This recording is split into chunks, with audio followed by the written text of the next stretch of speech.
Hello बच्चों, good morning. Edu science के online platform पे आपका स्वागत है। बीएससी और बीएससी बीएड थर्ड ईयर की मैथमेटिक्स अपन पढ़ रहे हैं। इसका पेपर सेकंड कॉम्प्लेक्स एनालिसिस या समझ विषय आपका चल रहा था। कुछ एक दो दिन के लिए आपकी क्लासेस डिस्टर्ब रही और हो सकता है और भी रह सकती हैं, क्योंकि है ना कुछ ऐप पे कुछ वर्क चल रहा है।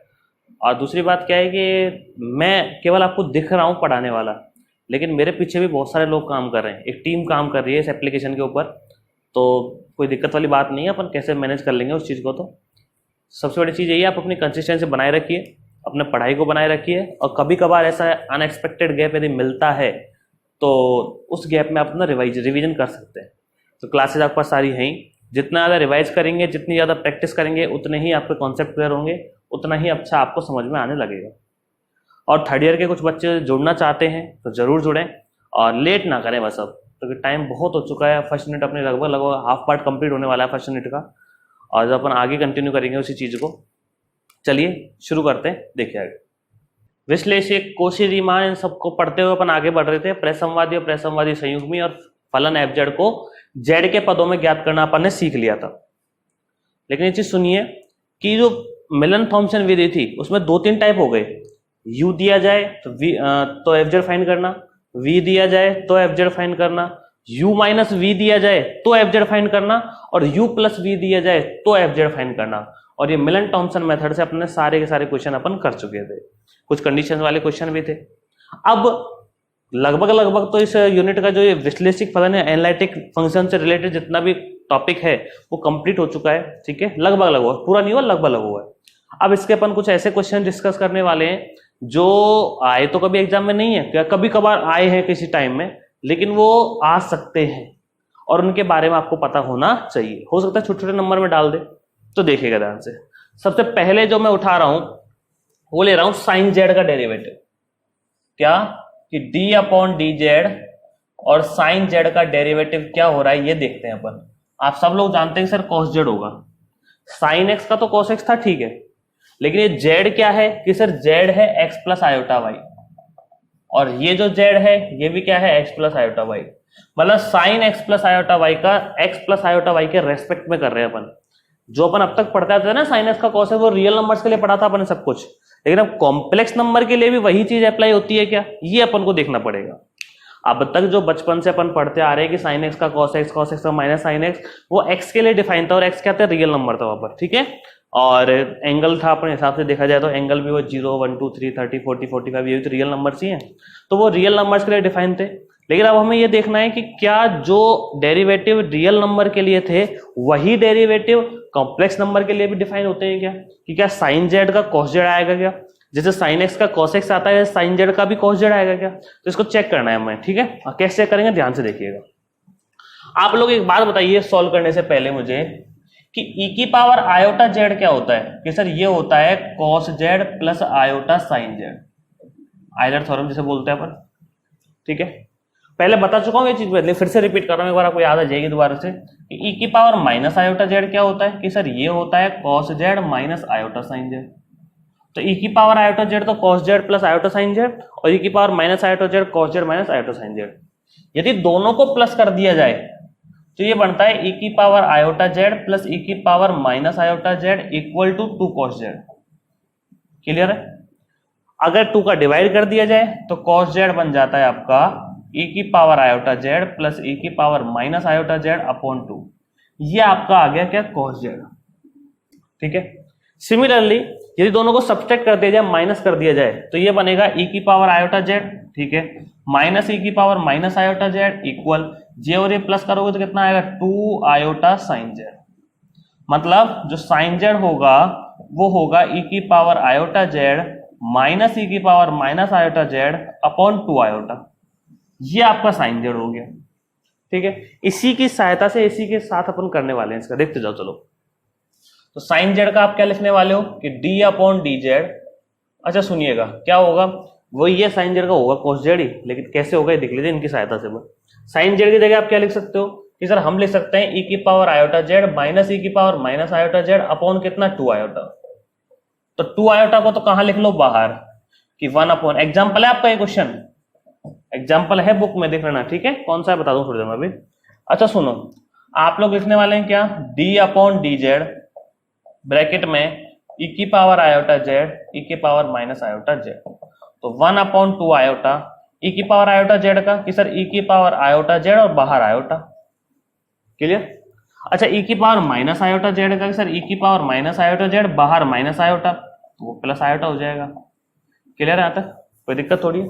आयोटा को आप कॉमन ले लो तो 1/2 रह गया है, तो और ब्रैकेट में क्या आ गया, ई की पावर आयोटा जेड प्लस ई की पावर माइनस का iota Z, iota iota common आएगा, आयोटा कैंसिल आउट हो जाएगा, वो किसकी वैल्यू है 2 cos जेड की, और सॉरी cos जेड की, तो ये कितना आ गया cos जेड।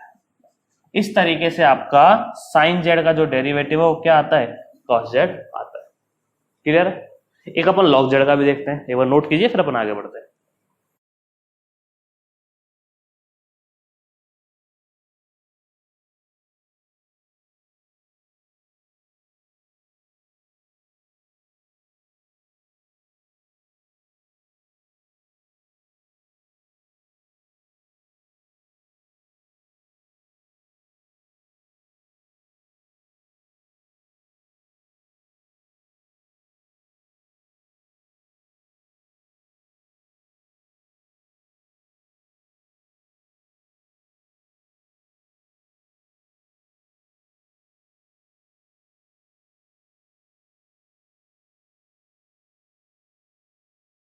ये जो एग्जांपल चल रहे हैं वो आपके 3.10.14 एग्जाम्पल नंबर 3.10.14, ठीक है, टॉपिक नंबर 3.10 है, उसका 14th एग्जाम्पल है।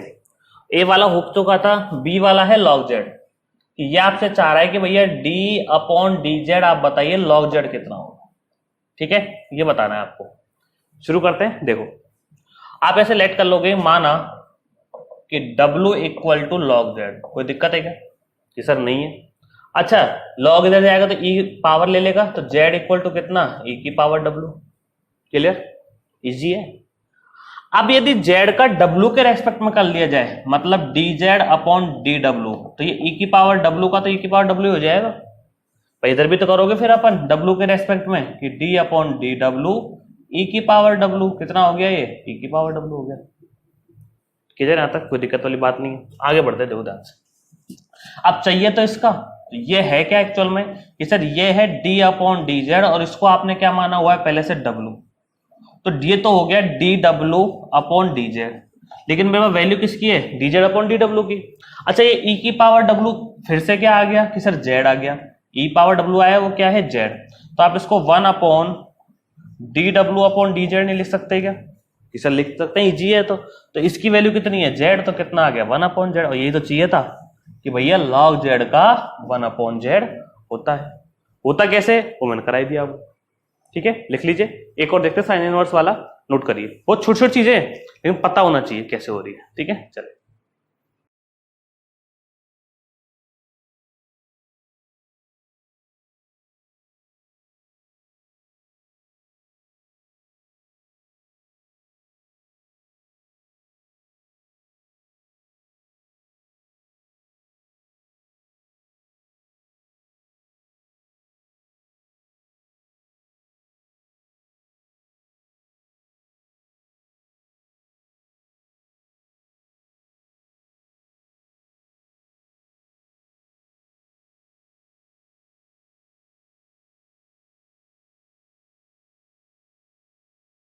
सी वाला जो है वो है आपका साइन इनवर्स जेड का, कि वो आपसे पूछ रहा है कि डी अपॉन डी जेड हमें बता दो कि साइन इनवर्स जेड कितना होगा, ठीक है, चलते रहिए। तो वही करेंगे, लेट माना साइन इनवर्स जेड को इसने कितना मान लिया w, तो z इक्वल टू कितना आ गया साइन w, कोई दिक्कत है जी सर नहीं है, ठीक है। अच्छा z equal to sine w आ गया, इसका w के रेस्पेक्ट में कर लो, तो ये बनेगा dz अपॉन dw, इधर लिखोगे d अपॉन dw, ब्रैकेट में क्या आने वाला है कि सर ब्रैकेट में आने वाला है साइन w, साइन w का w के रेस्पेक्ट में cos w हो गया, कोई दिक्कत नहीं है। अच्छा cos होता क्या है कि सर cos होता है √1 minus sine square w, w मानी हुई चीज है अपनी तो हटानी पड़ेगी, ऑब्वियस सी बात है, क्योंकि w जब जो चीज मैथमेटिक्स में मानते हैं उसे निश्चित रूप से हटाना पड़ता है। तो यह आ गया √1 माइनस साइन स्क्वायर का मतलब जेड स्क्वायर, सही, यहां तक cos w आ गया। आगे बढ़िएगा, हमें चाहिए क्या कि सर हमें चाहिए d upon D Z sine inverse Z. तो ये बन गया कि D upon D Z sine inverse Z की वैल्यू कितनी है, डब्ल्यू अपन ने मानी हुई है, तो ये D W upon D Z है। हमारे पास D Z upon D W की वैल्यू है, तो इसको ऐसे लिखा जा सकता है क्या, 1 upon D Z upon D डब्ल्यू, और 1 upon D Z upon D डब्ल्यू वैल्यू कितनी है, कितनी है, under root 1 minus z square. और ये हो चुका है किसका, साइन इनवर्स जेड का, है ना जी। अब प्रॉपर तरीका पता होना चाहिए। इसका मतलब ये हुआ कि अपन ने जो जितने भी 2-3 करके देखे जेड वाले में, वो सब एक्स वाले की तरह हो रहे हैं। जो रियल नंबर्स के लिए डेरिवेटिव हो रहा था वही किसके लिए हो रहा है, कॉम्प्लेक्स नंबर के लिए, वैसे प्रकार होते जा रहे हैं। तो नया कुछ है नहीं, डिक्ट को वैसे कर नोट कीजिए। फिर अपन कुछ और क्वेश्चंस आगे बढ़ते हैं, देखिएगा।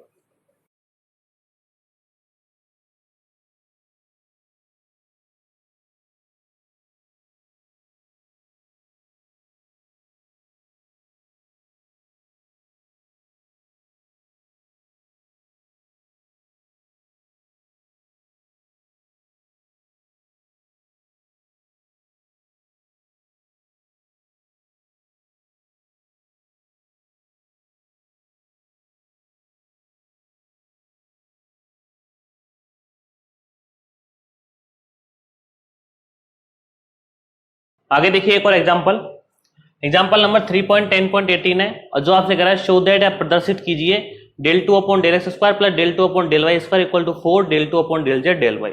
मतलब ये ऐसा होता है कि del two upon del x square किया जाए और del two upon del Y square किया जाए, तो वो del two upon del Z bar के इक्वल होता है। लेकिन समझने वाली बात सुनिएगा बहुत ध्यान से, कि समझने वाली बात क्या है। समझने वाली बात यह है कि ये किसी पर ऑपरेट नहीं हो रहे हैं, मतलब इन पर वाई जेड कुछ ऐसा लिखा हुआ नहीं है कि सब del two u upon del x पर होता था, तो यू वी कुछ भी नहीं है। तो ये केवल जो है डिफरेंशियल कोफिशिएंट है, अवकल गुणांक है केवल। सबके सब जो है ना ये वाले, ये सबके सब क्या है, अवकल गुणांक। किसी पर परिभाषित नहीं दे रखे ये कि सब यू पर है या फिर वी पर है, डिफरेंशियल कोफिशिएंट। तो इस तरीके से ये डिफाइन है। प्रूव करना है कि ये दोनों इक्वल हैं। आपको क्या प्रूव करना है कि ये दोनों कैसे हैं, इक्वल हैं। अब समझिएगा, बहुत ध्यान समझिएगा ना करना के, कि एक तो देखो जेड आ रहा है, दूसरा क्या आ रहा है, जेड बार आ रहा है। एक तो जेड आ रहा है, दूसरा क्या, जेड बार। तो जेड और जेड बार को सबसे पहले आप उठाइए, और काम वही एक्स और वाई से होने वाला है। कैसे देखिएगा कि चूंकि जेड इक्वल टू कितना, एक्स प्लस आयोटा वाई, और जेड बार इक्वल टू कितना, एक्स माइनस आयोटा वाई। ठीक है, अगर मैं इन दोनों को प्लस कर दूं तो 2x इक्वल टू आ जाएगा जेड प्लस जेड बार, तो वो होगा x equal to z plus z bar upon 2। ठीक है, अगर दोनों को माइनस कर दूं जेड माइनस जेड बार, तो सर वो आएगा आयोटा वाई 2 आयोटा वाई, तो ये आएगा y equal to z minus z bar upon 2 iota. एक काम करो, आयोटा को ऊपर रखो, कोई जरूरत पड़ेगी इसकी मुझे। तो 1 अपॉन आयोटा क्या होता है, माइनस आयोटा होता है, पढ़ रखा है ना कि 1 अपॉन आयोटा जो होता है माइनस आयोटा होता है, आयोटा से ऊपर नीचे मल्टीप्लाई करके। तो आप क्या लिखेंगे इसको, कि सर इसको लिखेंगे माइनस का iota upon 2 Z minus Z. Clear. Equation number आपने इसको दे दिया फर्स्ट, इसको दे दिया आपने इक्वेशन नंबर सेकेंड। अब जरूरत किस किस के पढ़ने वाली है इसको प्रूव करने के लिए, देखो एक तो जरूरत पड़ेगी किसकी, del x upon del Z, del x upon del z. ठीक है, तो 1/2 तो रह जाएगा बाहर, इसको 1/2 लिख लेना। 1/2 तो रह जाएगा बाहर, जेड का जेड के रेस्पेक्ट में 1 हो जाएगा, जेड बार का 0 हो जाएगा, तो ओनली क्या बचेगा 1/2। अरे del x upon del z निकाल रहा हूं, तो जेड का तो जेड के रेस्पेक्ट में 1 हो जाएगा, जेड का जेड के सापेक्ष 1 हो जाएगा, 1/2 बाहर रहेगा, जेड बार कितना हो जाएगा 0, जरूरत नहीं है। अच्छा del x upon del Z bar करना पड़े तो कि सर वही 1/2 और इसका 0 + 1 वही 1/2 आएगा। अगर मुझे del Y upon del z करना पड़े तो ध्यान से देखिएगा, तो माइनस का आयोटा बाई 2 तो रहेगा ही, और जेड का कितना हो जाएगा 1 और जेड बार का 0, जरूरत ही नहीं है। अच्छा मुझे del Y upon del Z bar करना पड़े तो सर माइनस का आयोटा बाई 2 तो रहेगा ही, जेड का 0 माइनस जेड बार का जेड बार के रेस्पेक्ट में -1, तो कितना आ गया आयोटा बाई 2। ये चारों आपके पास आ चुके हैं। क्लियर, चलते जाओ। चाहिए क्या सर, एक तो चाहिए डेल अपॉन डेल जेड बार, और एक चाहिए डेल अपॉन डेल जेड। तो देखिएगा ध्यान से, सबसे पहले किसको निकाल रहा हूं मैं निकाल रहा हूं डेल अपॉन डेल जेड। अब जेड में है क्या, जेड में है एक्स और वाई, जेड में क्या है एक्स और वाई, चेन रूल ध्यान है क्या, आंशिक अवकलन का पार्शियल डेरिवेटिव का चेन रूल क्या था, श्रृंखला नियम, कि एक से जो भी जिस पर निर्भर करे उसके हिसाब से उसे तोड़ दो। जेड एक्स और वाई पर निर्भर कर रहा है ना, तो उसको एक्स और वाई में तोड़ सकते हैं। कैसे, कि del upon del x dot del upon del x upon del z, तोड़ सकते हैं कैसे। और वाई पे भी निर्भर करता है तो वाई पे भी लिख दीजिए, संपूर्ण अवकलज होता है वैसे तो ये del upon del Y upon del z. भाई है तो जेड के रेस्पेक्ट में ही, डेल से डेल कट जाएगा, डेल वाई से डेल वाई कट जाएगा, डबल नहीं होगा ये चेन रूल बोलते हैं इसे, कि कोई भी चीज यदि किसी दो चीजों पर तीन चीजों पर निर्भर करती है तो उसको उसके पार्शियल डेरिवेटिव की फॉर्म में तोड़ा जा सकता है। कैसे, कि डेल अपॉन डेल एक्स से ऊपर नीचे, डेल वाई से ऊपर नीचे है डेल अपॉन डेल जेड। यदि इसमें तीसरा और होता सर टी और होता, मतलब जेड में एक्स और वाई के साथ टी और होता तो एक और आ जाता, del upon del T upon del z. Clear, चलते जाओ। अच्छा, डेल अपॉन डेल एक्स तो ठीक है, अब ये del upon del x upon del Z की वैल्यू है कितनी, जैसे del x upon del Z की वैल्यू है 1/2, तो आपने यहां लिख दिया 1/2, प्लस का साइन लगा दिया। डेल अपॉन डेल वाई तो ठीक है, और del Y upon del Z की वैल्यू कितनी है, कि सर माइनस का आयोटा अपॉन 2, तो माइनस का आयोटा अपॉन 2, तो ये आ गया 1/2 del upon del x minus का iota by 2 del upon del Y, और ये वैल्यू किसकी है, डेल अपॉन डेल जेड की। इक्वेशन नंबर आ गई है 3। अभी तो ये डेल अपॉन डेल जेड आया है, अब एक और चाहिए del upon del Z bar, तो देखिए अब डेल अपॉन डेल जेड बार सेम लिख देंगे, डिट्टो कॉपी वही, क्योंकि जेड बार भी तो एक्स और वाई पे डिपेंड कर रहा है। तो क्या लिखोगे, del upon del x dot del x upon del Z bar plus del upon del Y और del Y upon del z. निर्भरता बोलते हैं इसे, कि जेड और जेड बार एक्स और वाई पे निर्भर कर रहे हैं तो एक्स और वाई के रूप में ही उसे तोड़ा जा सकता है। चलिएगा, आप लोग लिखेंगे डेल अपॉन डेल एक्स, तो यहां del x upon del Z bar कितना है, कि सर ये भी 1/2 ही है, ठीक है भाई साहब 1/2 लिख दिया। अच्छा, आगे plus del upon del y, तो यहां ये del Y upon del Z bar कितना है, del Y upon del iota by 2, तो यहां लिख देंगे आयोटा बाई 2, तो यह आ गया 1/2 del upon del x plus iota by 2 del upon del Y, और किसकी वैल्यू आई है, ये आई है del upon del z y की। इक्वेशन नंबर 4 सही है, यहाँ तो कोई दिक्कत थोड़ी, सही है। अच्छा, इन दोनों को साथ साथ लिख दीजिए 3 और 4 को मिला के, तो इक्वेशन नंबर 3 व 4 से तो क्या लिखोगे, डेल अपॉन डेल जेड और del upon del Z bar, तो डेल अपॉन डेल जेड और del upon del Z bar, तो del 2 upon del Z bar. नहीं हुआ भाई, डेल अपॉन डेल जेड और डेल अपॉन डेल दोनों को लिख रहे हैं मिला के, तो del square upon del Z del bar हो गया। उधर की तरफ भी तो सेम हो जाएगा, क्या बताइएगा, ये पूरा का पूरा 1/2 del upon del x minus का iota by 2 del upon del y, फिर कितना 1/2, अरे बोलते जाओ, plus iota by 2 del upon del y. यहां तो कोई दिक्कत। अच्छा सुनो, ये a माइनस बी और a प्लस बी बन रहा है, क्या होता है a माइनस बी और a प्लस बी, कि sir a square minus B square, मतलब लास्ट और फाइनल लाइन आप क्या लिख सकते हो, कि del 2 upon del Z bar equal, तो a माइनस बी और a प्लस बी, तो a square minus B square, मतलब इसका स्क्वायर, तो कितना आएगा 1/4 del square upon del x square, फिर माइनस का साइन लगेगा और आयोटा बाई 2 का होल स्क्वायर होगा, माइनस का साइन लगेगा, आयोटा बाई 2 का होल स्क्वायर होगा और डेल 2 अपॉन डेल वाई, तो ये आ गया 1/4 del 2 upon del x square. अच्छा, 2 का स्क्वायर मैंने पहले कॉमन ले लिया, ये आयोटा स्क्वायर -1 होगा तो प्लस हो जाएगा del 2 upon del Y square, 4 को इधर ट्रांसफर कर दीजिए, तो ये आ गया del 2 upon del x square del 2 upon del Y square equal 4 del 2 upon del Z bar. यही आपका आंसर है, हेंस प्रूव्ड हो चुका है। इजी है, बिल्कुल दम वाली बात नहीं है, बस तरीका ध्यान रखना है कौन से स्टेप को कैसे कहां कैसे उठाना है। ठीक है, चलिए नोट करिए, कोई डाउट होते हुए फिर से देख लेना, वरना मुझसे पूछ लेना। आगे बढ़ते हैं अपन। ओके।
आगे देखिए इसमें इसी का छोटा भाई, कि ये तो आपने प्रूव कर ही लिया, अब ये प्रूव करना है, ठीक है।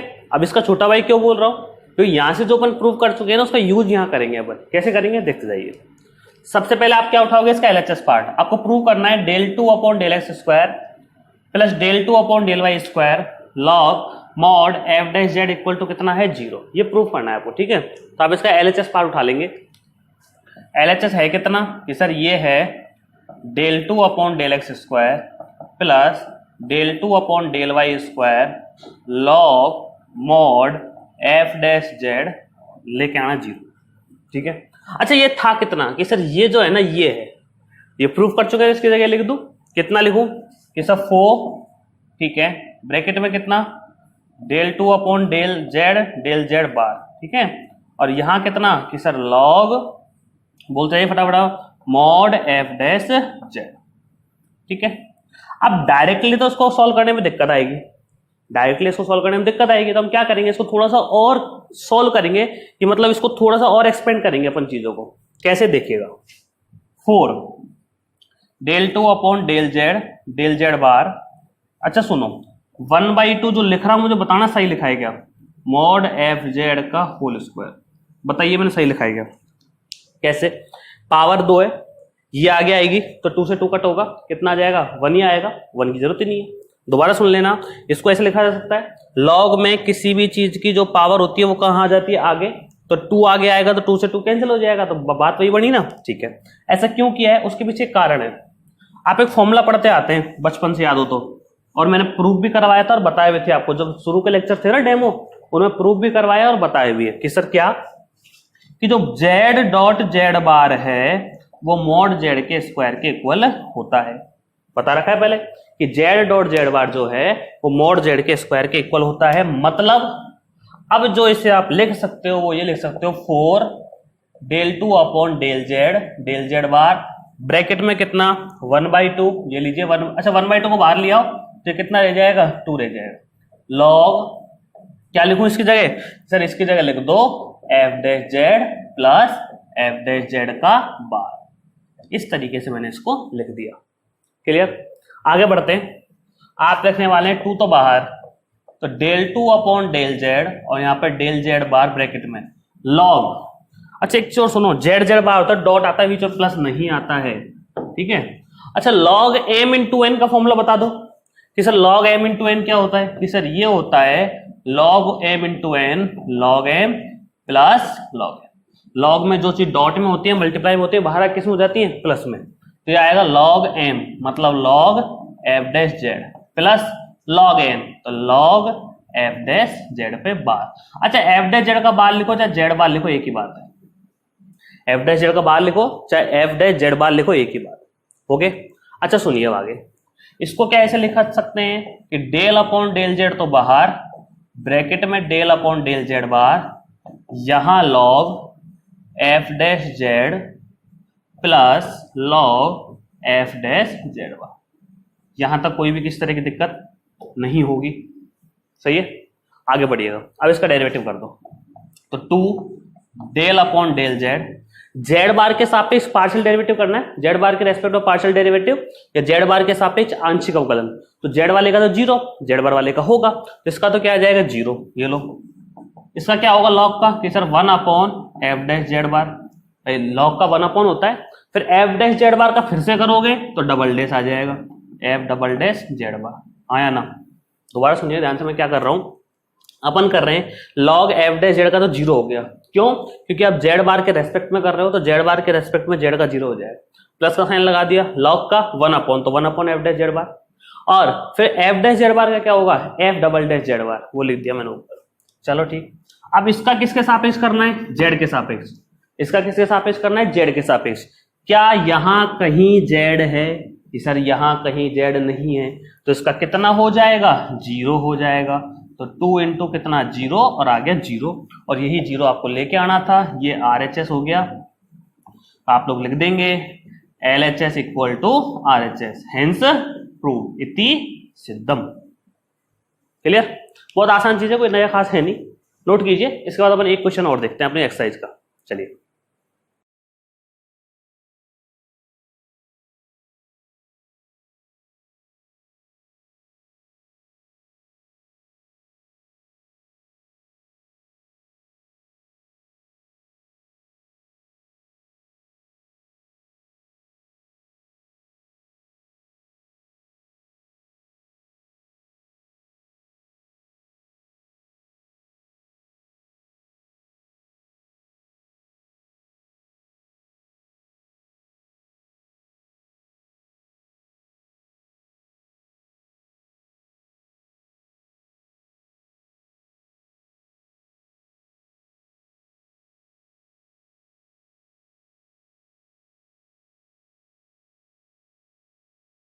आगे देखिएगा क्वेश्चन नंबर 8 एक्सरसाइज का आपका, जो कि है यदि 5si x व y के विश्लेषिक फलन है और लाप्लास समीकरण को संतुष्ट करते हैं। ये गिवन है, इंग्लिश में बोल देता हूं, लिख नहीं पाया तो जो इंग्लिश मीडियम से हैं वो केवल लिख लें ना सुन के। If phi and psi are analytic function of x and y and satisfy the Laplace equation, ठीक है, मतलब फाई और साई एक्स और वाई के विश्लेषिक फलन है और लाप्लास समीकरण को संतुष्ट करते हैं। चलो ठीक है, सिद्ध करिए कि prove that s plus iota t, एक कोई नया फंक्शन जो इन दोनों से मिलकर बन रहा है, s से और t से, s प्लस आयोटा टी एक विश्लेषिक फलन है। मतलब प्रूव करना है कि s प्लस आयोटा टी क्या है, एक एनालिटिक फंक्शन है जहां s इक्वल टू कितना है, del phi upon del y minus का del psi upon del x, और t कितना है, del phi upon del x plus del psi upon del y. ये आपको प्रूव करना है, ठीक है। क्या प्रूव करना है कि s प्लस आयोटा टी कैसा फंक्शन है, एक एनालिटिक फंक्शन है। s प्लस आयोटा टी एक एनालिटिक फंक्शन है, ठीक है। चलिए आगे, अब पहले जो गिवन है उसे लिख लेते हैं अपन। तो देखिए सॉल्यूशन देखिएगा इसका। गिवन क्या है आपको, सर गिवन है फाई व साई, फाई व साई लाप्लास समीकरण को,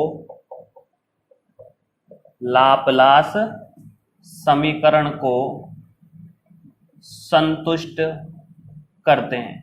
फाई व साई लाप्लास समीकरण संतुष्ट करते हैं। लाप्लास समीकरण होती क्या है, फाई के लिए तो क्या लिखोगे कि del two phi upon del x square plus del two phi upon del Y square equal to कितना, 0। इक्वेशन नंबर फर्स्ट याद करो, u यदि लाप्लास समीकरण del u upon del x square, del two u upon del x square plus del two u upon del Y square equal to 0 आना चाहिए। और दूसरा psi के लिए del two psi upon del x square plus del two psi upon del Y square equal to कितना, 0। Equation number 2।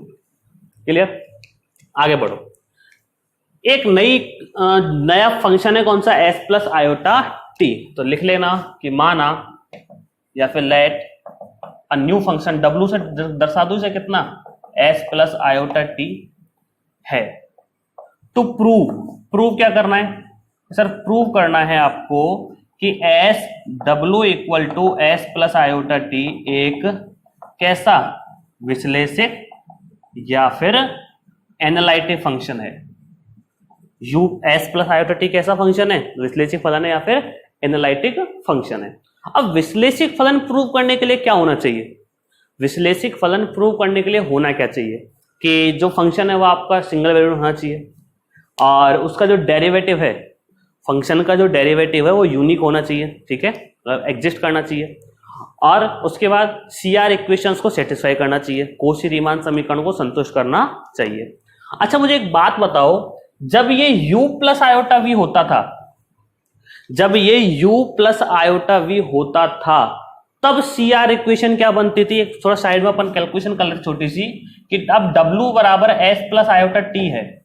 मेरे पास पहले जब fz equal to u plus iota v होता था तो इसके लिए CR इक्वेशन क्या बनती थी कि sir del u upon del x equal to del v upon del Y और del u upon del y equal minus का del v upon del x, यही बनती थी ना। अब इसको अपन को एनालिटिक प्रूव करना है विश्लेषक, तो इसके लिए CR इक्वेशन क्या बनेगी कि सर इसके लिए बनेगी u की जगह s और v की जगह t, मतलब del s upon del x equal del t upon del y। एक तो आपको ये लेके आना है और दूसरा क्या कि del s upon del y minus का del t upon del x, ये प्रूव करना है आपको। मतलब जो फंक्शन आपका ये था u प्लस आयोटा v, उसके लिए CR इक्वेशन या कोशी-रीमान समीकरण क्या बनती थी, del u upon del x equal to del v upon del y और del u upon del y equal to minus का del v upon del x। लेकिन अब जो हमारे पास फंक्शन है w equal to s plus iota t, इसमें u की जगह तो कौन बैठा है, s, और v की जगह कौन बैठा है, t। तो इसके लिए CR इक्वेशन क्या बनेगी, del s upon del x equal to del t upon del y और del s upon del y equal to minus का del t upon del x। आगे देखिए, इसमें जो s और t के बारे में बात चल रही है वो क्या है कि विश्लेषिक फलन आपको प्रूव करना है। तो विश्लेषिक फलन प्रूव करने के लिए या फिर एनालिटिक फंक्शन को प्रूव करने के लिए अपन एक सफिशिएंट कंडीशन प्रूव करते हैं, आपको याद हो तो कुछ दिन पहले। उस सफिशिएंट कंडीशन में था क्या कि यदि कोई function fz equal to u plus iota v है तो जो del u upon del x, del u upon del y, del v upon del x और del v upon del y, मतलब उसके फर्स्ट ऑर्डर के डेरिवेटिव पार्शियल डेरिवेटिव। प्रथम कोटि के आंशिक अवकलन क्या होना चाहिए, संतत होने चाहिए, और सीआर इक्वेशन या कोशी-रीमान समीकरण को क्या करना चाहिए, संतुष्ट करना चाहिए। तो सबसे पहले अपन कोशी-रीमान समीकरणों को ही संतुष्ट कराते हैं। अब s प्लस आयोटा टी के लिए सीआर इक्वेशन यही तो होंगी, ठीक है, तो इसको भी निकालना है और इसको भी निकालना है। अब एक काम करो, ये लाने के लिए इसको इधर लाऊं तो माइनस का साइन आएगा, ठीक है, तो मैं नई चीज लेके चल रहा हूं। यहां पर सॉल्यूशन देखिएगा इसका, अपन लिख रहे हैं del S upon del x minus का del T upon del y अपने मन से। यदि ये इक्वल में जीरो आ जाता है तो इसको उधर ट्रांसफर कर देंगे, फर्स्ट कंडीशन आ जाएगी अपनी। चलते जाइए, del S upon del x मतलब एस जो है ना आपके पास, उसका एक्स के रेस्पेक्ट में क्या करना है, डेरिवेटिव करना है पार्शियल। तो ये रहा एस, इसका एक्स के रेस्पेक्ट में करोगे तो del two five upon del x del Y, del two five upon del x del y, कोई दिक्कत थोड़ी है। अब फिर इस ये भी तो है साथ साथ, तो कितना, माइनस का del two psi upon del x square, कोई दिक्कत नहीं होगी। माइनस का साइन ये लो, टी वाले का वाई के रेस्पेक्ट में पार्शियल डेरिवेटिव, टी कहां है, ये रहा, इसका किसके रेस्पेक्ट में, वाई का, तो del two five upon del Y del x, del two five upon del Y del x, और फिर टी वाले का वाई के रेस्पेक्ट तो del two psi upon del Y square. तो क्या लिखोगे, माइनस का del two psi upon del Y square. माइनस क्यों आया, क्योंकि माइनस साइन है। चलते जाइए आगे। अच्छा एक चीज देखो, ये दोनों इक्वल होते हैं, छोटी क्लास में पढ़ा होगा आपने, फर्स्ट ईयर में पढ़ा होगा ये। तो क्या लिखोगे, del two five upon del x del y minus का sign del two five upon del x del Y, मतलब पहले y के रेस्पेक्ट में करो, फिर x के रेस्पेक्ट में करो, फिर पहले x के रेस्पेक्ट में करो, y के रेस्पेक्ट में करो, एक ही बात आती है क्योंकि पार्शियल कर रहे हो आप। अच्छा माइनस साइन कॉमन ले लिया इन दोनों में, तो क्या बचा, del two psi upon del x square plus del two psi upon del Y square.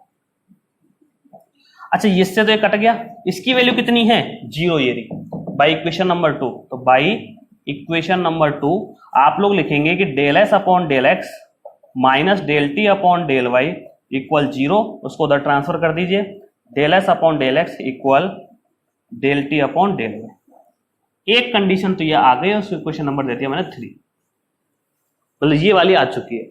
अब ये और लानी है, यदि ये दोनों आ जाएंगे ना तो अपन कह देंगे कि जो function w equal to s plus iota t है, सीआर इक्वेशन को सेटिस्फाई करता है, कोशी-रीमान समीकरण को संतुष्ट करता है। चलिए अब इसको हटा दूं पूरे को मैं, आपने लिख लिया होगा ये तो, ठीक है, क्या चाहिए बस इसको लिख लो, ये आपने पहले लिख लिया होगा, साथ साथ लिख लिया करो, साथ साथ जब भी ये चीज आए है ना, मैं साइड में जब कुछ एक्स्ट्रा समझाऊं तो उसको पहले लिख लिया करो। तो del S upon del y plus del T upon del x चाहिए मुझे, क्या चाहिए मुझे, अब del S upon del y plus del T upon del x. S वाले का वाई के रेस्पेक्ट में करो, तो एस ये रहा, इसका वाई के रेस्पेक्ट में करोगे तो क्या बनेगा कि sir del two phi upon del Y square, इसका करोगे तो del two psi upon del Y del x, ठीक है। उसका प्लस का साइन टी वाले का एक्स के रेस्पेक्ट में, तो इसका तो क्या होगा सर, इसका हो जाएगा del two psi del two five upon del x square, इस वाले का प्लस का साइन सर इसका हो जाएगा del two psi upon del x del y. Clear है, ठीक है। आगे सुनिएगा, ये दोनों सेम ही होंगे तो काट दो, ये जुड़ के कितना हो जाएंगे, जीरो। कौन सी इक्वेशन से, इक्वेशन नंबर फर्स्ट से, तो आप लिख देंगे by equation number first del S upon del y plus del T upon del x equal to zero, उधर ट्रांसफर कर दीजिए, del S upon del y equal minus का del T upon del x, ठीक है। और इसको मैंने दे दिया इक्वेशन नंबर 4। तो इसका मतलब क्या हुआ कि इक्वेशन नंबर 3 समीकरण नंबर 3, इक्वेशन नंबर 4 समीकरण नंबर 4 दोनों सीआर इक्वेशन को, या फिर w equal to s plus iota t function के लिए, या w equal to s plus iota t फलन के लिए कोशी-रीमान समीकरण को संतुष्ट करते हैं। एक पार्ट कंप्लीट हो गया, ठीक है। एक बार आप यहां तक नोट कीजिए, फिर अपन आगे बढ़ते हैं।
आगे देखिए इक्वेशन नंबर 3 को और 4 को साथ साथ लिख लो कि इक्वेशन नंबर 3 व 4 से क्या लिखोगे कि sir del S upon del x equal to del T upon del y, जो यू और वी का काम कर रहे हैं ना इस तरह से।